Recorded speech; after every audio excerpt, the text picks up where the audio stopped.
What is going on, guys? Welcome to episode number 16 of the Story of Ricky Holberman. I am GoClever9. It's time to get into the series finale. Yes, I know, it's kind of bittersweet. MLB 2019 has released. It is out. Everybody knows. And it's now time to sunset MLB The Show 18. And of course, thus meaning the end of Ricky Holberman on the channel. So, guys, I would love to hear and read your comments and your theories in the comment section about what do you think happened to Ricky Holberman after the 2027 season. That's this season that we're talking about here. So he's a 9-year pro, age 28 season this year, so he's already like entering his prime, right? He's got maybe 5 or 6 more seasons left to go. Now, I probably could have simulated it a little bit longer, a little bit more, but that'd be another 7, 8 uploads. And given the current upload schedule on the channel, it's really tough to balance all that. And we need to move on. We need to move on. So how we're gonna do this is that I'm just gonna take and field your guys' comments and feedback and say, what happened to Ricky post baseball career? You know, you guys can come up with your own theories. How did he end his career? Is he a Hall of Famer? That's going to be up for you guys to decide. And we will take a look at his career numbers here as well at the end of the year. So, awesome job. Awesome job by Ricky so far in his career. Like I said, 9-year pro. He's creeping in on 300 home runs, which would pretty much mean that he is going to be a bona fide Hall of Famer. He had to switch positions from from third base to first base, back to third base. So his career has had a lot of weird, up and downs. But throughout it, he's been very consistent, very professional player, a do your job type of player, and he's just taking it all in stride. He's been a very professional baseball player in his career. So we see the Detroit Tigers get their win against the Oakland Athletics. We're going to go to Boston to take on Ricky Holberman's former team and against a pitcher that he owns, Carson Fulmer. He owns this guy. It seems like everywhere he goes, whether it's Boston, whether it's Kansas City, he seems to just rake against him. Tigers already up 1-0 here, and Holberman's going to hit a RBI single right past shortstop, and it's going to be 2-0 here in the top of the first with nobody down. So Holberman is actually stealing on this play, and it's going to get into the left center field gap, hit up against the Green Monster, all the way to the wall, and Holberman's going to round third and head for home to score the third run in the top of the first inning with, yet again, nobody out. Patrick Hager on that big-time RBI double. So Carson Fulmer in the top of the second has 2 outs now, but Holberman hits a big-time boosh over the Green Monster. It's going to be 5-0. He just cannot believe he can't get this guy out. He doesn't know what to do. And Ricky has had a lot of moments like that in his career where a lot of pitchers are like, "What? Can we get this guy out? He's just mashing." And then in the top of the fifth, so 3 innings later in a 5-2 game, Holberman gets his 6th home run on the season. And they're now up 6-2. Sixes are wild. Except we're in the 5th inning. 65 pitches, though. Kind of strange, kind of weird. And you'll notice something else kind of weird. Ricky Holberman's number right now is number 45. I don't know why the game does that. It's kind of frustrating because his number is actually 23. But check this out. There's a little bit of bad blood here between Holberman and the Red Sox. In a 9-8 game late, Archie Bradley decides to hit Ricky in the back and then put a runner on in the top of the 9th and try to get a double play possibly. If he's going to keep hitting home runs off everybody, I guess why not make him pay for it and hit him? I guess that's the way that Ricky took it. So there's a little bad blood going on, but the run does not score. Holberman ended up stealing second as a payback. Just didn't end up getting home. And then we see a bobble by the second baseman. Holberman made a good throw, but the runner will be called out. So it's still a 9-8 game here in the bottom of the 9th. Ricky did get that out. Tigers still hold on.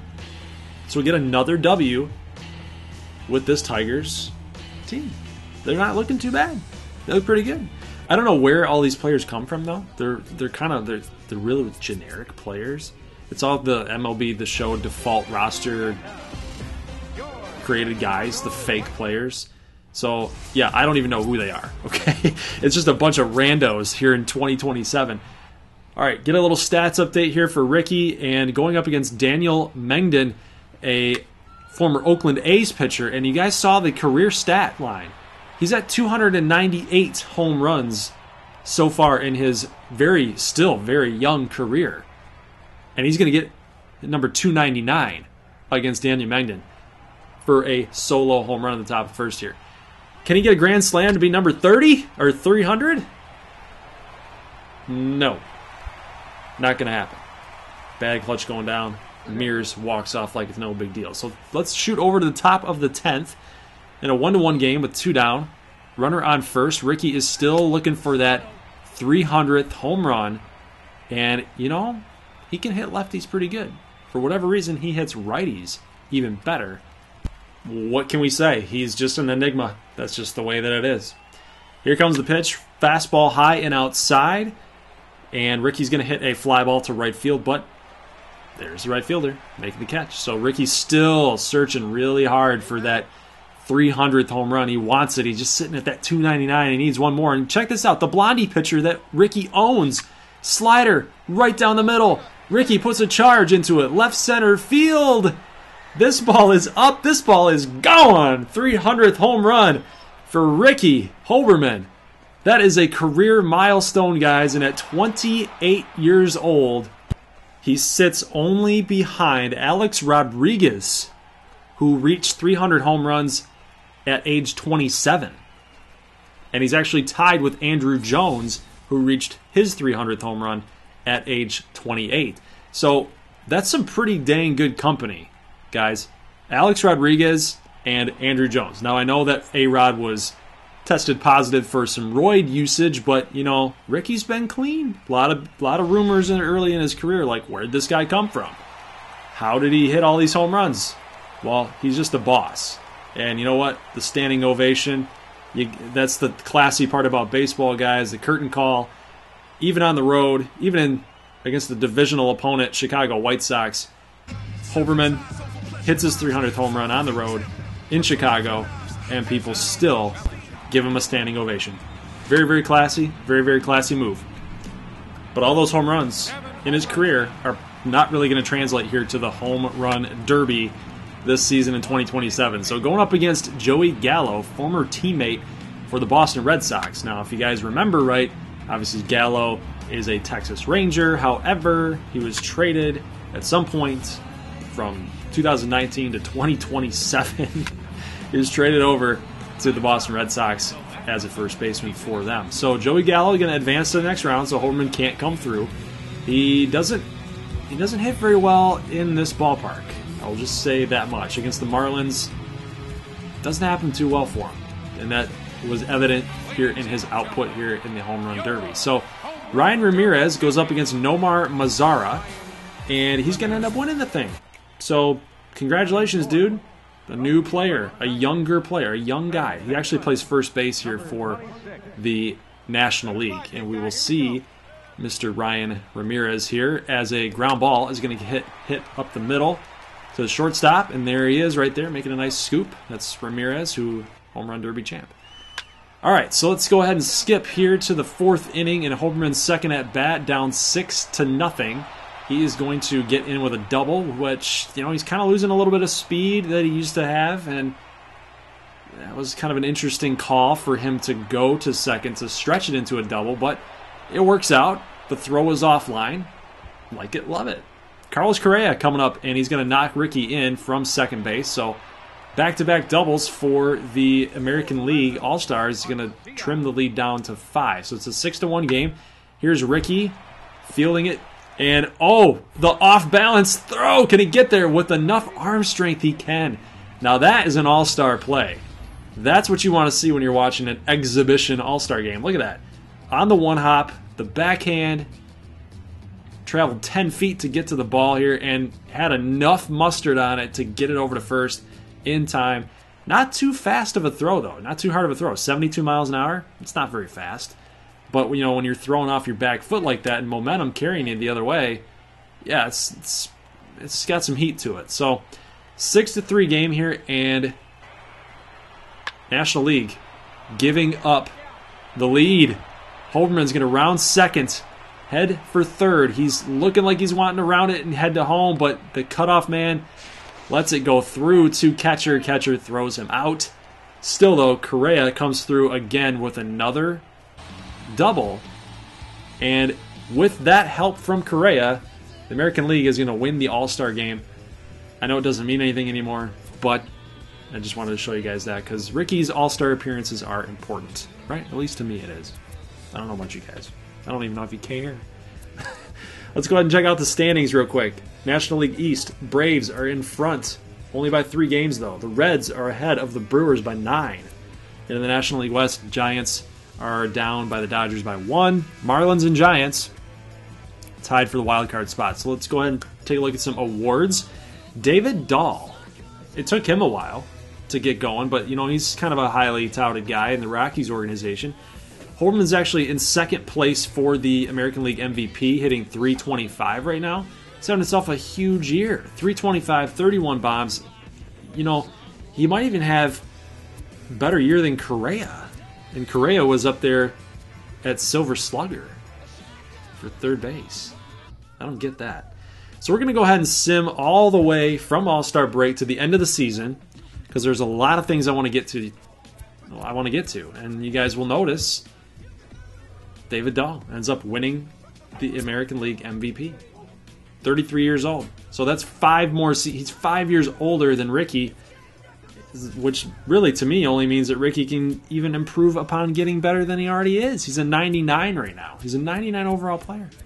He's had himself a great season. I can't take anything away from him, but Renato Nunez is going to win the third base Gold Glove. Silver Slugger goes to Ricky, finishing the season at .313, 39 home runs. So that's the Ricky Holberman that we've come to know and love in recent years and recent memory. The guy who can just absolutely just mash. I mean, he's going to hit 30 to 40 home runs every year, 100 RBI seasons. He's a great player. He's a really, really great player, and he's had to work for it, man. He's had to grind from being a really late-round draft pick in the Red Sox organization, an organization that's really hard for prospects to come up because they're always trying to compete and be ready to compete.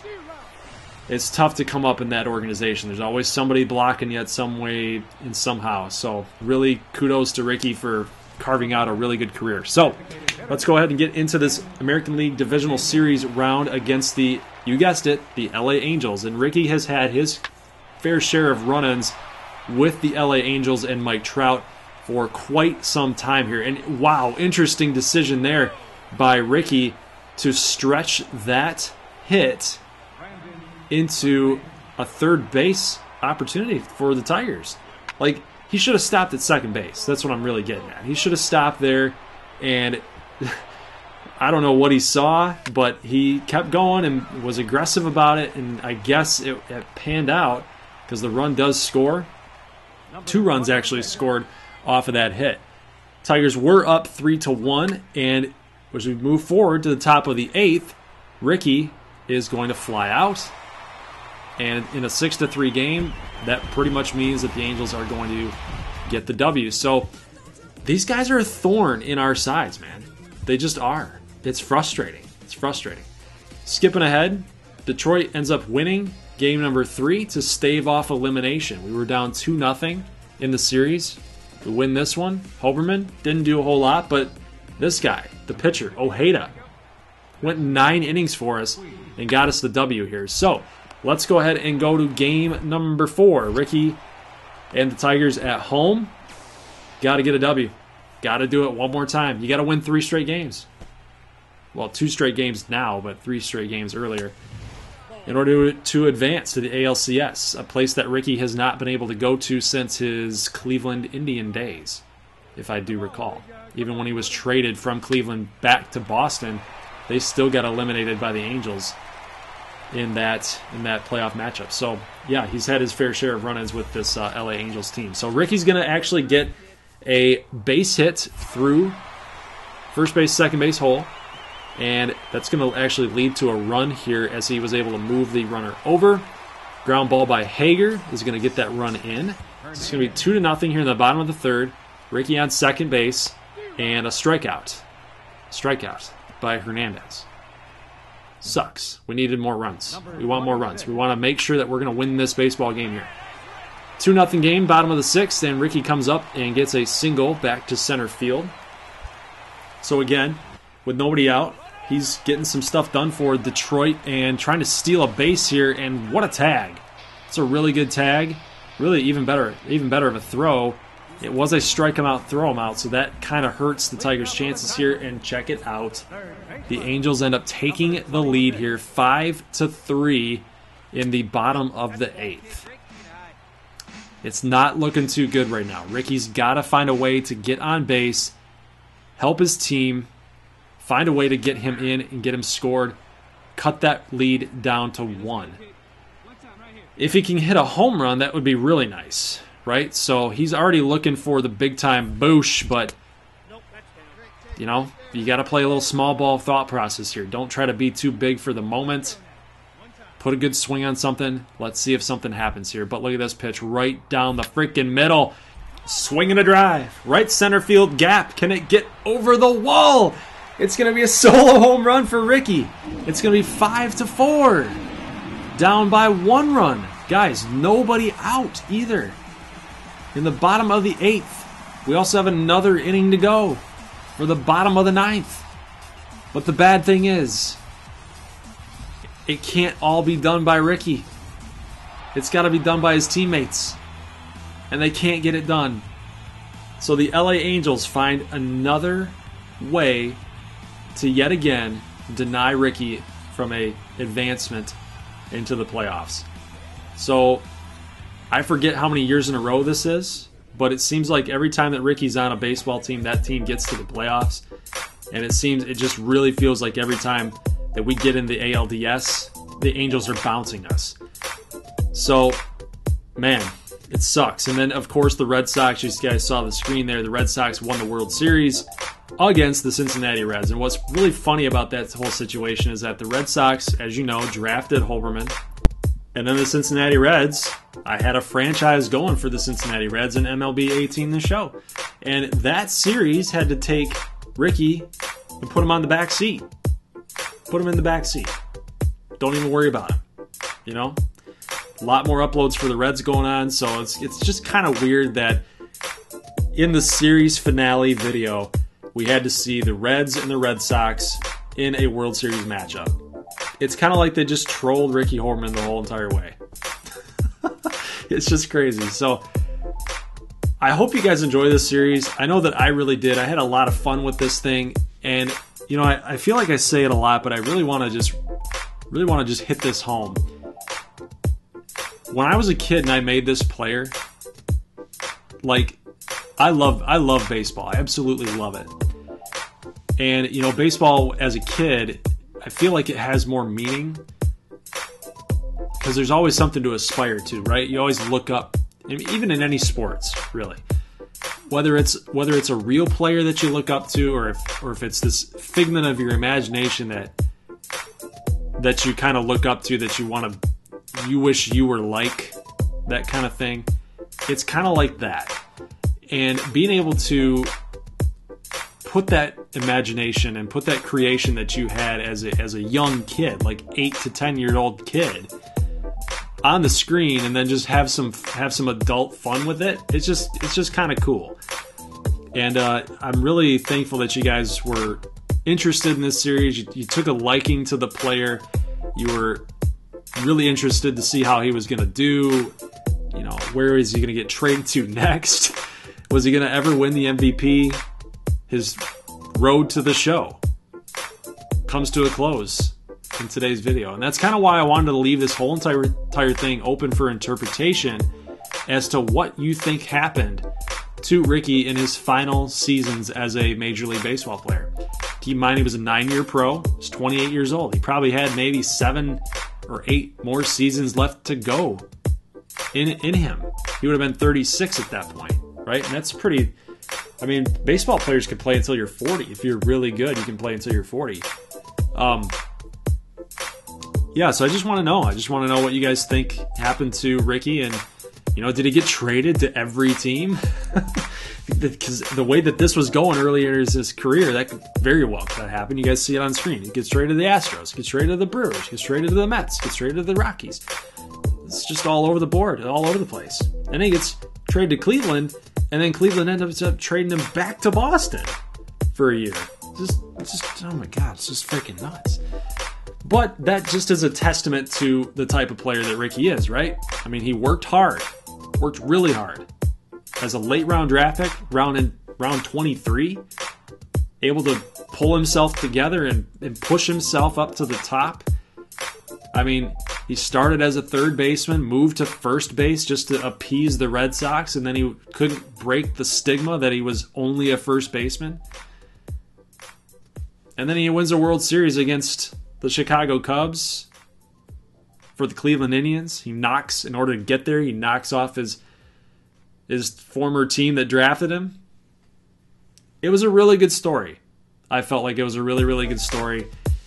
And that's kind of why I want to leave it open for interpretation for you guys. Because in all honesty, when I was a kid, I never got the chance, because I got older, man. It happens, I never had the chance to create any finale to Ricky's career, what happened to him, how the story end. And I kind of want you guys to be able to have that too.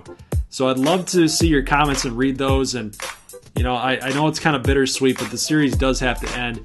And I'm looking forward to MLB The Show 19. So, sayonara, Ricky. Farewell, my friend. I enjoyed it. I'll see you guys in the next one. As always, peace.